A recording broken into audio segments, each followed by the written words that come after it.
My guest here in studio is a six-time WWE World Champion and inductee in 2009 and then the WWE Hall of Fame. He has one of the more popular podcasts around on Podcast One Network, the host of the Steve Austin Show Unleashed. Steve Austin, how are you? Doing good, man. Glad to be here. I'm thrilled to have you here. What does a championship Sunday look like in the Steve Austin household? Where'd you watch the games yesterday? Yeah, I watched the first game, and the second game, I couldn't believe that the Seattle Seahawks were able to pull that one off. Yeah, right. At home, it was a hell of a game, and then my wife and I finally went out for a Sunday dinner, and I was overlooking the marina. Yeah. And the big screen was back here, so I was watching the second game on the reflection of the window in front of me. Couldn't see the score. See it was bad. Yeah. And I kind of looked at that game turning out that way. Sure. So that I really wanted to see Indianapolis get another step down the road, but I think it's kind of destiny, the way Belichick and Brady, just the things that you've been saying. Yeah. I think it's their destiny to go to the Super Bowl, and can they win it, and can Tom Brady get his fourth ring? It's gonna be something to see. But the first game was very intriguing. The way you broke it down, the way it all finished, because you would never thought, like with 3 and change, that could transpire. That really is something that Green Bay, it's going to be very difficult for Titletown, as they refer to themselves in Green Bay, to live down. I mean, what did you think when you thought it was over, right? Pretty much like the rest of all of us? I really did. I thought it was over. A miracle like that just doesn't happen every day. Yeah, I know. Yeah. And then, so where do you think it all turned? I mean, do you have an idea where you think it all turned? I don't know where it all turned, but it was interesting when Crosby, wasn't he the field goal kicker for Green Bay? Yeah. Went out there and kicked that field goal, tied it up. Yeah. And Aaron Rodgers jumps for joy on the sideline because, now they're back in it, and Yeah. theoretically, I mean, that guy's been on fire the whole year. He's just one of the best quarterbacks in the league, and this is their chance to win it. So, Yeah, I know. yanked the carpet out from under him. I know. Second-year quarterback, I mean, I'm a big Russell Wilson fan, but I just didn't think that anybody saw that coming. I'm here with Stone Cold Steve Austin right here in studio. Go to Podcast One, like most other people, to go download the Steve Austin Show podcast called Unleashed as well. So you said that you wanted to see Indianapolis get another shot. Why is that? Well, I'm a big fan of programs, coaches, players. I really like what Andrew Luck has done there so far. Class act. He's going to be probably a future Hall of Famer.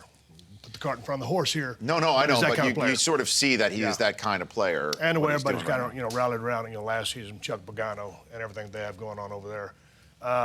So it would have been nice to see them.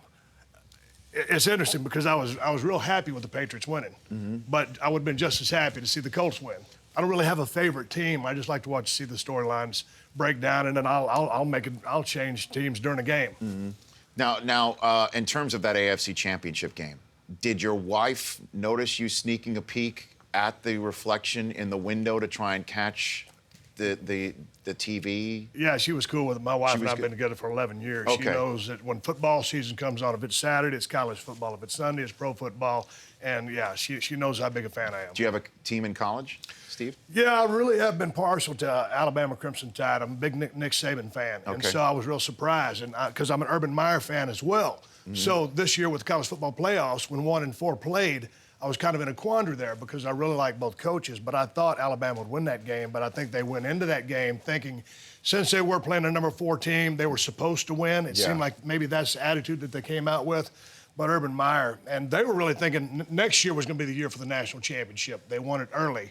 But, I think Urban Meyer just fired those guys up. I mean, they've been physical. They beat people up. Yeah, I know. And it was a great season. Yeah, I know.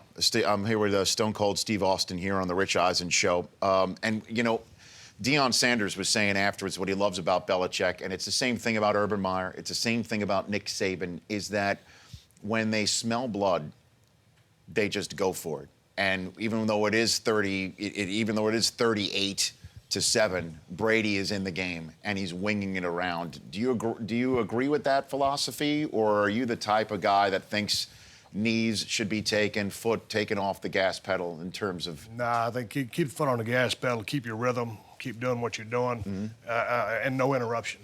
So just keep hitting on all cylinders and keep going for it. And you like the physical aspect of the game, I'd imagine? That's something you like? Absolutely. I was lucky enough to play, in the high school and get a free education playing college at North Texas State University. Obviously, I had hope. What was your football career like, Stone Cold? It was good. It's good. I got 5 years of free education, so I got a scholarship. But, Sure. Down there in South Texas, it's funny because, I watch the combine every year and watching you run the 40-yard dash. Oh, my gosh. Down in Edna, Texas, I was a guy who I ran north and south because I wasn't fast enough to run east and west, and I ran over people and had a 4.940. Based on my athletic ability, I got a scholarship to a junior college playing linebacker. I couldn't run the ball anymore. Okay. And I was playing linebacker in high school as well and enjoyed hitting people. And then got a scholarship to the next level to North Texas State. And again, I run a 4.940. And there you are in the background running your 40. Yep. What'd you clock? Thank you for using the word clock, by the way. 5.98. Was there any interest from any of the teams after posting that time? Well, thanks for asking again, Steve. That, by the way, that was my Marshawn Lynch imitation, saying thanks for asking. Yes, the Denver Broncos, John Elway had the Broncos tweet out a picture that I was at the top of their draft board. Whoa. Really? That was John Fox, and he got fired. No. It was John Elway, who is in charge of the operation, who tweeted it out. But Fox put you on the board. From his account, Okay. Chris Law had me at the top of their draft board, and I'm also very proud they had the highest character grade on me. Because as you know, Steve, it's more than just about your ability on the field. It's about being a face of the franchise. Absolutely. And it's about what beats inside. Yeah. It's about high character guy, and I've always heard that about you. So anyway, I go to North Texas State in Denton, Texas, and we're running 40s. Yeah. And the coach kind of has this perplexed look on his face. I cut another 40, and my name back in the day was Williams before I changed to Austin. He said, "Williams, come here." I go there, he says, "What's wrong?" I said, "What do you mean, what's wrong? Everything's fine." He goes, "You're running a 4.940. I said, "Yeah, Coach, that's what I always run." He goes, "Your coach at Wharton said you run a 4.7.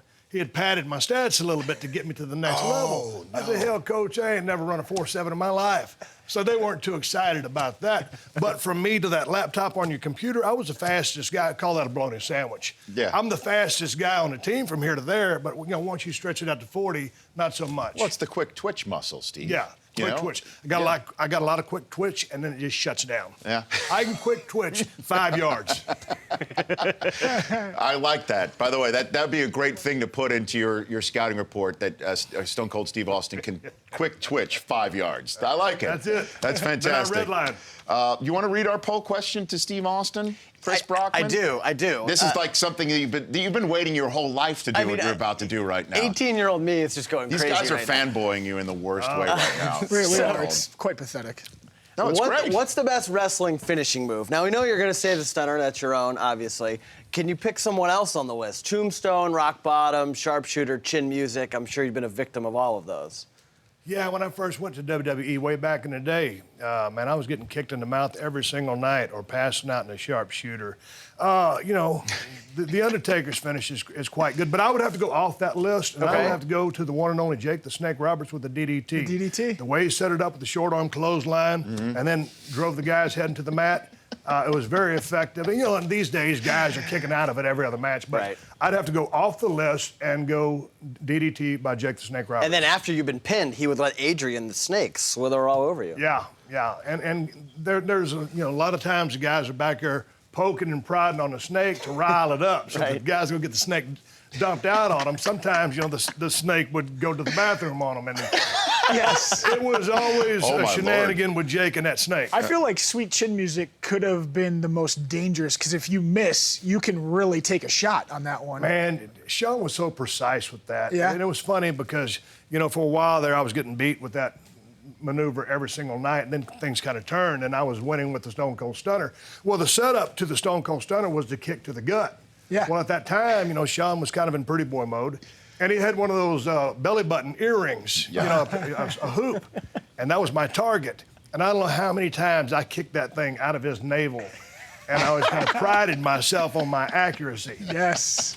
Well, we're going to take a break here, and in the TV-only segment that's about to come, I think these guys, you would like to be on the business end of a stunner. Is that correct? We evaluated. We do have Super Bowl coming up next week, and our health is very important. These guys are chickening out now, Steve. How big is it? There's no chance. I would definitely take it.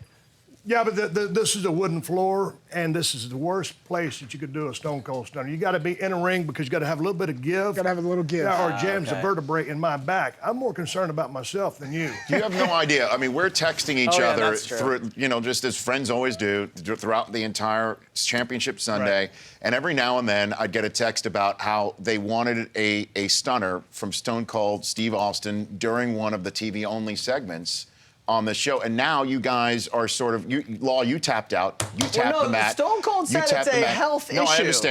I understand that, but I don't care about health issues. I care about you guys backing up your talk on text. We do have here some in the cushions. studio. We can pull some cushions over, maybe. We'll see how it goes. But we'll talk a little bit more about your post-wrestling career that is blowing up, to say the least. I've got Stone Cold Steve Austin here. Podcast One is how you can find the Steve Austin Show Unleashed, and also the Steve Austin Show. And there's other stuff in the Steve Austin oeuvre that's going on here. We'll talk about that with Stone Cold and your phone calls. Maybe let's take a couple of phone calls for Stone Cold. I like it. 844-204-RICH. Call right now. We do have a couple of phone lines open, as they say in the radio and television business. The Rich Eisen Show will be back with Stone Cold Steve Austin and your phone calls in a matter of moments. I've got Stone Cold Steve Austin right here in studio. You can be one of his 2.69 million followers on Twitter, at Steve Austin BSR. Eric Dickerson follows you. Do you know that? Got to follow him back. He's from Sealy, Texas. He is one of the greatest running backs of all time. I'm a big Follows fan. you. Yeah, Eric Dickerson follows you. Chris Long follows you. Torrey Holt follows you. Pat McAfee, the punter of the Colts, follows you. Barry Sanders follows you. Of course, he's Follow Barry Stone back. Cold. So I've got some homework to do. I got to follow these guys back. Yeah. And the NFL follows you. It's pretty cool. That's not bad. I'm a big fan. So you're not a Cowboys fan, or you are a Cowboys fan? Man, I am a Cowboys fan, but I follow the players, Yeah. the coaches, the programs, the things that are going on. There's a lot of drama going on in Dallas. You Yeah. know, are they going to re-sign Dez or DeMarco or both? I mean, I think to do that. I think to sign both, Steve, they're going to have to give DeMarco Murray a figure that will not suit him. Right. Certainly coming off the year that he just had. And it's going to be like, would he go and test the market? I think they pay Des Bryant, and they pay him yesterday. Right. That's my 2 cents. Right. What would you do? Well, I think You're Jerry just the way Jones. that it's a pass-happy league. I think you got to go with Dez. But I mean, what DeMarco's done has been phenomenal and a big part of their success. I like the two of them together, but will it happen? Probably not. I've got Stone Cold Steve Austin in studio. I mean, what aren't you doing now, Steve? I mean, first of all, why podcasting? Why'd you go into that Podcast One? You know, Rich, I wanted to get into podcast business a little bit before I did. I'd been thinking about it, but didn't have the wherewithal or know how the technology to get started. Right. So finally, Norm Pattis down in Podcast One said, hey, let's give this guy a call. And so they called me, went down to Beverly Hills, had a meeting with them. And I was looking for just a place to creatively, vent, some of the things that I think about. Mm-hmm. And so we lined it up and started doing it. And it was, after being on Monday Night Raw for so many years, that's 10, 11 years removed, but I needed a creative outlet and something to be self-sufficient that you kind of work for yourself, and you're your own boss. So I started doing that, and then, one of the shows is family-friendly, one of the shows explicit content. Mm-hmm. It was Norm's idea to come up with a family-friendly show so we could talk to everybody, and so it was just a means to be productive and to have some place to vent my creative flow. Yeah, and the I guess Unleashed would be the non-family friendly content. Indeed. I like indeed. And sometimes, I mean, just because it's unleashed doesn't mean that it's always explicit Sure, content. but just in case you want to go there. Yeah. Redneck Island, Thursdays at 10 p.m. Eastern on CMT. Broken Skull Challenge, Sundays at 8 p.m. Eastern on CMT. And who do you think's going to win the Super Bowl, Steve? Man, that's a good question. I only ask those. Steve Austin, Stone Cold Steve Austin's Stone Cold pick for Super Bowl 49 would be? And I'd really like to see Brady get another ring. Really like to see Belichick get another ring, and that whole team. But what Russell Wilson done, Pete Carroll, because he came from New England, went back to college, comes to Seattle, and I think yes, it's funny when you look at the coaching styles between Pete Carroll and Bill Belichick. Bill, that stoic, we're on to the next team. Pete Carroll, the exuberance, the enthusiasm, and I think both guys have a passion for the game that is evenly matched. They just show it in different ways, different Right. coaching styles. Right. My sentimental, just because I really like the energy and what they have going on in Seattle, I'm going to go Seattle. But I think the experience would prevail between Bill Belichick with Tom Brady being there. This will be a 6th time. I think New England will probably win, but I'm going to be cheering for Seattle. Okay, that's your pick. Would you be able to stay for just one quick minute after this to take a phone call? Because I promised you take phone calls. Can you do that? Okay, Steve Austin's going to stick around through the break, your phone calls, and then we'll also talk about what went down Sunday a little bit more. Mike Pereira still to come, Matt Walsh in studio, and then Warren Moon, Hall of Famer, who calls the game for the Seahawks. You're listening to The Rich Eisen Show. Stone Cold Steve Austin is here, kind enough to stay to take some of your phone calls next. Stone Cold Steve Austin sitting with us kindly enough for an extra segment here on this program that also includes a chat with Hall of Famer Warren Moon, who is in the booth calling the game for the Seattle Seahawks. We all know that he's been on the business end of one of the biggest comebacks in the history of playoff football when the Buffalo Bills and Frank Reich came back on the Houston Oilers, and he was calling the action of the biggest comeback in the history of conference championship football, with the Seahawks coming back from a 16-0 deficit and a miracle finish to force overtime and get to the Super Bowl to take on a New England Patriots team that had a great game with LeGarrette Blount running for 30 times and scoring 3 touchdowns. Tom Brady spread the ball around from his fullback to his left tackle to his Pro Bowl tight end for 3 touchdowns of his own, and all we're talking about was whether the footballs were of the right PSI. And we'll talk about that with Mike Pereira, the former head of NFL refs and rules specialist of Fox Sports, who was also in Seattle yesterday, and Matt Walsh of the hilarious television show Veep, also a star and director of the film A Better You. He is a Bears fan, and we'll chat with him on the day that John Fox was named head coach officially and introduced as a head coach of his favorite team, the Chicago Bears. Also, John Fox was asked about Jay Cutler's future there, and we'll play that soundbite for you when Walsh joins us later on in the show. Gary Kubiak was officially named the replacement for John Fox in Denver today, as there's only one more job opening remaining in the National Football League. That's the Atlanta Falcons position that everyone assumes will be filled once the Super Bowl is over by the defensive coordinator of Seattle, Dan Quinn. That's the latest on the coaching updates. But we have Stone Cold Steve Austin here in studio, and you predicted moments ago you think New England is going to prevail when it's all said and done in Arizona. I think they will, and I think, hell, Tom Brady's turned into a Super Bowl veteran. 6 times 6 now, times. this is. 6. Yeah. No one's, the only other guy is a defensive tackle from Notre Dame, Mike Lotish, who played with the Bills and Denver. He's the only guy to have played in 6 Super Bowls. Brady's the only quarterback to have made it. Again, I think New England will win the game, but I'm pulling for Seattle. That's who I'd like to see win the game. You're a good man, Steve Austin. You're a very good man. At Steve Austin BSR, be one of his 2.6 million followers. You guys want to chime in, Law and Brockman? Yeah, you want to keep fanboying Steve Austin I before we turn to the phone lines? I do want to keep fanboying him. You kind of revolutionized the heel in professional wrestling, and most people always hated the heel. Something different happened with you. The audience started to love you as the heel and root for you. Kind of changed things. Bill Belichick's sort of the heel of the NFL. What advice do you have for him? Because most fans that aren't Patriot fans don't embrace Bill Belichick that much. Well, the thing about me, when I went to WWE, I went in as a heel, but then I started talking so much trash and had a very physical work style, which you couldn't see through, so it was very convincing as being, the real thing. So then people started liking me so much, I kind of brought the gray area into a black and white business, and that was all the attitude and the stuff that I was doing, and I ended up turning myself into a babyface in the double turn with Bret Hart in Wrestlemania 13. So it wasn't really that I revolutionized the heel. I kind of revolutionized the tweener as far as Bill Belichick goes. I think he just handles the game from a stoic standpoint, and he's just so serious and businesslike. It's almost like he's not having fun. Yeah. I think he enjoys the game of football as much, if not more, than anybody doing it. But that's just his style. It is what it is. Yeah. He's like a poker player. You can't read him. He has no ticks, no tells, and he sticks to the business at hand. And I think sometimes that Pete Carroll system looks like it's so fun to play in. But any system is fun to play in if you're winning games and you're going to Super Bowls.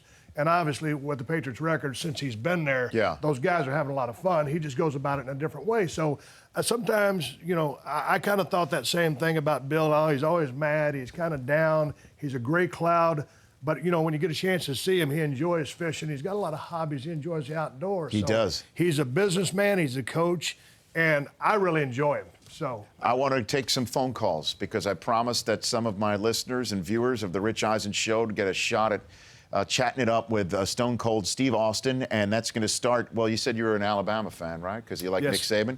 Let's go to Tuscaloosa, Alabama. Tim, you're on the Rich Eisen Show. Tim? Yeah, what's up, bud? Hey, man. Man, you're the man, Steve. I've been watching you since I was about 8 years old, man. My dad introduced me to it, and he just recently passed. I remember being a kid and watching you get eliminated from the Royal Rumble, and then climbing back underneath the ring without the ref even looking, and then winning the whole thing. Well, I remember seeing you shoot Vinnie Mac with the beer cannon and all that, man. My question is, when are you going to come back and shut The Rock's mouth? Because he's talking all this, The Rock is here to stay, The Rock is not going anywhere. Everybody knows who the real man is. Won't you go on and come back and stun his ass so he'll go on back to the movies, Hollywood, or whatever? That's right. Tim in Alabama is bringing it here on the Rich Eisen Show. The floor is yours, Steve. The floor, hold on, Tim. Let's give him a chance to answer. Thank you for calling in. Well, I wasn't aware that The Rock was still talking about making a comeback or his presence was still felt there. Obviously, he had a hell of a career, and I enjoyed much of his career with him, working opposite him in the ring. But make no mistake about it, when it comes to the WWE, the number one guy of all time is Stone Cold Steve Austin, and that's the bottom line. Certainly you can make a case for the one and only Hulk Hogan, who was there for a long period of time, but nothing but respect for The Rock. But I have not heard him thinking about sticking around or maybe coming back to another WrestleMania. Okay, Carlin in Albuquerque, New Mexico. You're on with Steve Austin here on the Rich Eisen Show. Hey, Mr. Eisen, good show. Thank you for taking my call. You bet. Stone Cold Steve Austin, Mr. 316 himself, sir. How are you? I'm doing good. Sir, I just have a quick question for you. By the way, humongous fan. In WrestleMania, I believe it was 13 with or even before that, with Bret Hart, did you actually pass out with the sharpshooter? No, I didn't actually pass out, but it looked like I did. And I think that shows my range as an actor. Now, and one more question, guys, and this is probably for everybody, and I'll hang up after I ask the question. Yep. Would you guys, and including yourself, Mr. Austin, would you consider the pedigree and the stunner to be equally as a finisher, or is the Stone Cold Stunner just that much above? Thank you, and all this offline. You bet. Thanks for calling. What do you say, Rich? I think he wants to know about the stunner and where that ranks in terms of the stunner versus effectiveness. pedigree? Correct? Yes. Compared to the pedigree. Triple H hands is down. more. I really enjoy the pedigree. It's a great-looking move, the way Triple H executes that move, but make no mistake about it. When you see that kick to the gut and there's a stunner, it blows the roof off the place every single time. That's not even don't even have to think about that one. But to Triple H's credit, great finish. Ali in Houston, Texas, you're on with Steve Austin on the Rich Eisen Show. Hi, hey Steve. I'm calling. I'm a huge fan of yours, man. I have a question about WrestleMania 19. It was your match against The Rock, and I was wondering, did The Rock know beforehand that it was going to be a retirement match? Yeah, he did, and I think between myself, The Rock, and Vince, and maybe a real small circle of other people, we were the only ones that knew that was going to be my last match. And so, when he left, normally the guy, when they win the belt or win the match, they stick around and the ring is theirs. He gave me, he left the ring, gave me a chance to give my final goodbyes to that Seattle crowd. And I think everybody kind of knew at that point that maybe I was riding off into the sunset. So he's gracious enough to do that for me. But yes, he did know. Steve, what do you think, speaking while we're on the subject of retirement, before you kindly finish your visit here, Peyton Manning, what do you think he's going to do when it's all said and done? I really think he's going to ride into the sunset, just with all the coaching, the personnel change up there. He's going to be going to a whole new system. I think he's going to call it a day. You think he's going to? I do. What do you think? I think he's going to stick around one more year. I'd love to see that because I'm a huge fan. Yeah, I think, Gary Kubiak is one of those guys with Elway. I think he could absolutely tailor what he does. And Peyton Manning's run his own system essentially for the last, 15 years of his career. I think he's going to just decide one more time. Clearly, his injury is serious enough for him to say he can't play in the Pro Bowl, which he loves to do. Right. It's one of his favorite things to do is play in the Pro Bowl. So, I don't know. But if he goes back for one more season Yes. and they get knocked out early or just go to the first round of the playoffs, and is it you just should have rode off into the sunset? Yeah, I know. What's the payoff? I know. It's almost all or nothing. Well, first of all, it's $20 million, which I believe is the payoff. I get that, but Right. I don't think he's hurting for money either. No, I But know that. 20 million is 20 million, and I get that too. Yes. You know, Well, you get that, or you understand it? I understand it. Oh, okay. Yeah. Just I want to make sure, because I do know that you're doing everything. I mean, Redneck Island, Broken Skull Challenge, and then on the Podcast One Network, The Steve Austin Show. And for those of you who want a little extra kick, Steve Austin Show Unleashed. Hey, thanks for coming on, Steve. One You were last the thing man. about the Peyton Manning thing. Go for it, yeah. Okay, so what if he does go deep in the playoffs and get knocked out, and then it makes his postseason record worse than it is? Because what's it at, 500 now? Right, it is. Well, he's been one and done 9 times. Right. Listen, he probably just wants to just see one more time. In my mind, I don't know. Who knows what he's going to do? I'd like to see him come back. Me too. Because I just love watching him play, and the way he goes about his business is second to none. I just think he's going to sit here and think, if I hadn't have had that injury with my leg over the last month of the season, and it was clearly serious enough for him to not play in the Pro Bowl, and it's been the last month, maybe he goes an entire season where he can stay healthy, does something a little differently, and then boom, he has a shot with Gary Kubiak to do it one more time. I would love to see him play one more year. That's without my a doubt. 2 Or cents. 2 years, whatever he can get out of himself. He's one of my favorite players and Okay. class act. Before you go, let's get the Brockman poll question update before Steve Austin Best wrestling rides off. finishing move, the Stone Cold Stunner, 45%. You're What a right. smart crowd. Follow this man on Twitter at Steve Austin BSR. Please also download his Podcast One Network podcast, The Steve Austin Show, and also Steve Austin Show Unleashed. You're the man.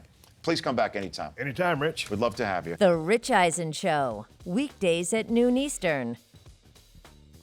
On Audience.